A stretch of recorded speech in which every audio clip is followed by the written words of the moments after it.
नमस्कार 24 की चाल में आपका स्वागत है। मैं हूं आपके साथ गीतू चौहान और आज हम पहुंचे हैं फतेहपुर सीकरी और बात करेंगे आखिर यहां पर कौन से मुद्दे छाए हुए हैं और जो पार्टियां हैं वो किस तरह से तैयारी कर रही हैं।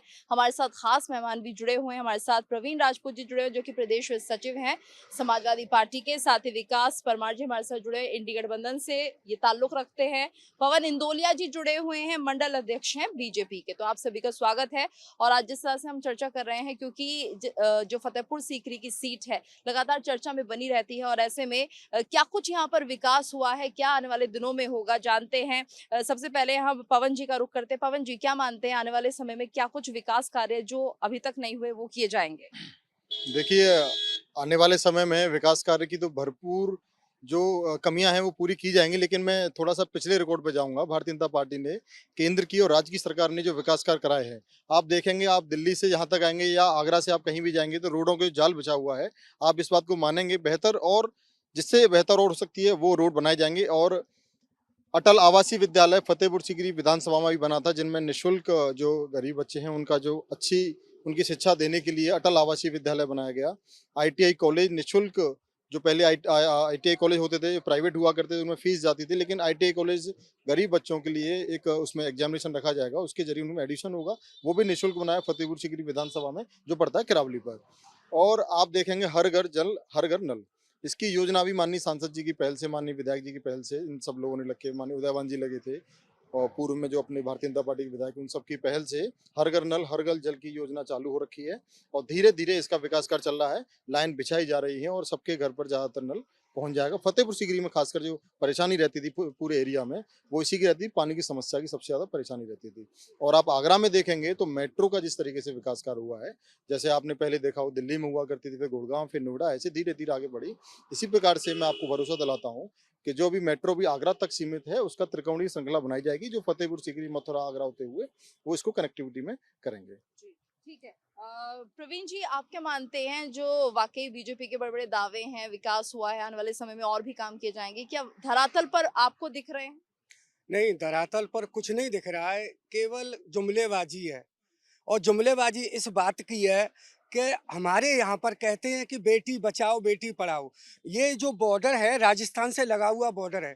यहाँ पर 56 गांव ऐसे हैं जिसमें आदमी जल और जीवन के लिए इतना तरस रहा है कि पूछिए मत। हमारी बेटियां 2 बजे यहाँ से लेकर के तांतपुर तक आप जाकर के देखिए, जो राजस्थान के बॉर्डर से लगे हुए गाँव हैं, वहाँ पर बहुत ही ज़्यादा भेदभाव किया जाता है।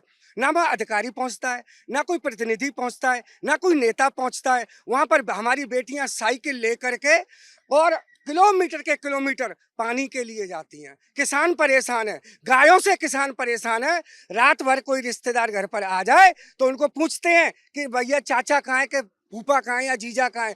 पता चलता है कि वो खेतों पर जा करके गायों की रखवाली करने अच्छा, का। पानी की समस्या तो काफ़ी लंबे समय से यहाँ पर बनी हुई है। जो पहले की सरकार थी वो भी कहीं न कहीं विफल रही है पानी की समस्या दूर करने में।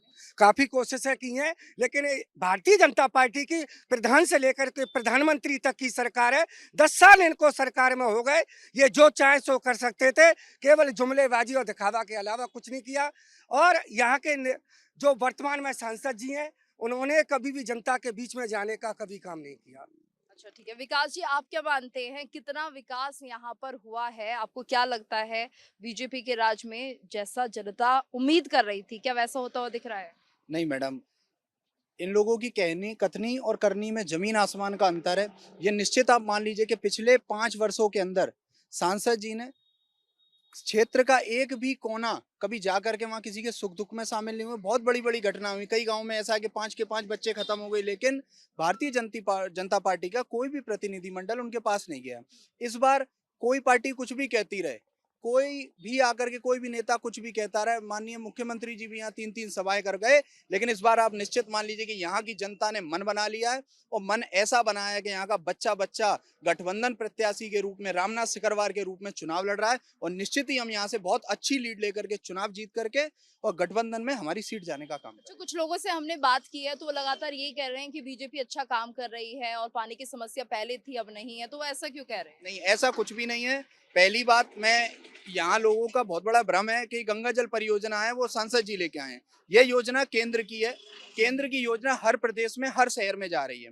केंद्र में भी तो बीजेपी की सरकार है। मैं वही आपको बताना चाह रहा हूँ, अभी यहाँ कहीं भी कोई प्रॉपर तरीके से काम चालू नहीं हुआ है। एक एक ब्लॉक में दो दो गांव चालू कर दिए, जिससे हम ये कह सके कि हम गंगा जल योजना ला रहे हैं। अभी खेरागढ़ और जगनेर क्षेत्र के अंदर आप ऐसे ऐसे गांव हैं, वहां का फ्लोराइड में टीडीएस इतना, वहां पे इतनी ज्यादा विकराल समस्या है, वहां काम शुरू होने की बजाय उन क्षेत्रों में हो रहा है जो सांसद जी के नजदीक पड़ते हैं। मैं बात करता हूं युवाओं की। युवा इस समय खेरागढ़ विधानसभा का सबसे पिछड़ा हुआ, क्योंकि मैं जगनेर से आता हूं, मुझे पता है वहां का यूथ आज भी सड़कों पर दौड़ लगा करके फौज के लिए अपने सुबह 4 बजे उठ के शरीर को तैयार करता है। उसकी अग्निवीर योजना इन लोगों ने लागू कर दी, जो 4 साल की योजना। 18 साल में बच्चा नौकरी पे चढ़ेगा और 22 साल में उसको आप क्या कर रहे हो, उसको घर बैठाल दे रहे हो। उसके बाद होगा क्या उसका? कभी किसी ने सोचा, किसी सरकार ने उन जवान और किसान, भारतीय जनता पार्टी हमेशा से ये कहती है कि जवान और किसान को हमें मजबूत करना चाहिए। तो मैं क्षेत्र की जनता से आपके चैनल के माध्यम से कहना चाहता हूं कि ये मौका सबसे अच्छा है कि आपके पास में एक प्रत्याशी ऐसा है कि जो जवान भी है और किसान भी है। तो कौन है वो? रामनाथ सिकरवार। और वो सुनिश्चित यहाँ की जनता ने उन्हें जो आशीर्वाद दिया है, ये क्षत्रिय समाज ने नहीं, 3600 बिरादरी ने, जाट समाज से लेकर के ब्राह्मण समाज तक, वाल्मीकि समाज तक, ठाकुर समाज तक, सभी लोग उनको चुनाव जिता करके इस बार संसद में भेजने का काम करेंगे। और फतेहपुर सीकरी की जो मूलभूत समस्याएं, इस बार निश्चित ही फौजी बाबा उस समस्या को दूर करके इस क्षेत्र का विकास करने का काम करेंगे। पवन जी, क्या मानते हैं राजकुमार चाहर के लिए कंपटीशन होने वाला है, नेक टू नेक फाइट होगी? देखो, कंपटीशन तो वहाँ कहा जाता है कि जहाँ कोई पीछे अगर लगा हुआ होता है। अब ये लोग तो अपनी वाहवाही खुद कर रहे हैं, तो रिजल्ट 4 जून को आने हैं। पिछली बार 5 लाख से जीत हुई थी, इस बार 2 लाख और 7 लाख से जीत हो जाएगी। जीत तो निश्चित है अपनी होनी है, लेकिन जीत के आंकड़े को बढ़ाने में हम लोग लगे हुए हैं। हमारे पास जो साइलेंट वोटर है, जो केंद्र सरकार की और राज्य सरकार की योजनाओं से जिन्होंने इतना लाभ लिया, जो कोरोना काल में जिनको परेशानी हुई, अन्न से लेकर किसान सम्मान निधि से लेकर उज्ज्वला योजना, चाहे आप उठा लीजिए, उज्ज्वला योजना हो गई, आयुष्मान कार्ड हो गई, चाहे वो किसान आवास योजना हो गई, चाहे वो शौचालय योजना हो गई। इतनी योजनाएं केंद्र सरकार द्वारा चलाई गई कि जिनका लाभ लेते लेते जनता ने मन बना लिया है कि भारतीय जनता पार्टी को दोबारा हमें बनाना है एक बार। तो एक बार फिर से 400 पार भारतीय जनता पार्टी फिर हम क्रॉस करेंगे, और यहाँ से भी निश्चित रूप से हम 7 लाख से वोटों से जीतेंगे। अच्छा, बेरोजगारी को लेकर, महंगाई को लेकर भी लगातार निशाना साध रही है जनता, इसको लेकर क्या कहेंगे? देखिए, बेरोजगारी के लिए और महंगाई के लिए तो हर सरकार का हर संभव प्रयास रहता है, और हम आशा करते हैं कि एक बार फिर मोदी सरकार बनेगी, उसमें फिर ना कुछ नई इसमें समाधान निकाले जाएंगे, और इसके बारे में हम फिर और जितना हो सकता है उतना विचार किया जाएगा इसके बारे में भी। बिल्कुल। और आप क्या मानते हैं प्रवीण जी, क्योंकि आप देख रहे हैं कि काफी लंबे समय से आप धरातल से यहाँ पर जुड़े हुए हैं, आपको लगता है और कौन से ऐसे मुद्दे हैं जो कि जनता इस बार सोचेगी और जब मतदान करने पहुंचेगी तो उनके दिमाग में वो मुद्दे छाए रहेंगे? मेन बात यह है कि नेता का और जनता का या सरकार का विश्वास का रिश्ता होता है। ये भारतीय जनता पार्टी पूरा विश्वासी खोने का काम किया है। मणिपुर जैसी घटना को कौन भूल सकता है, जहां पर बेटियों को नंगा नाच नचाया गया? कैसे भूल सकते हैं?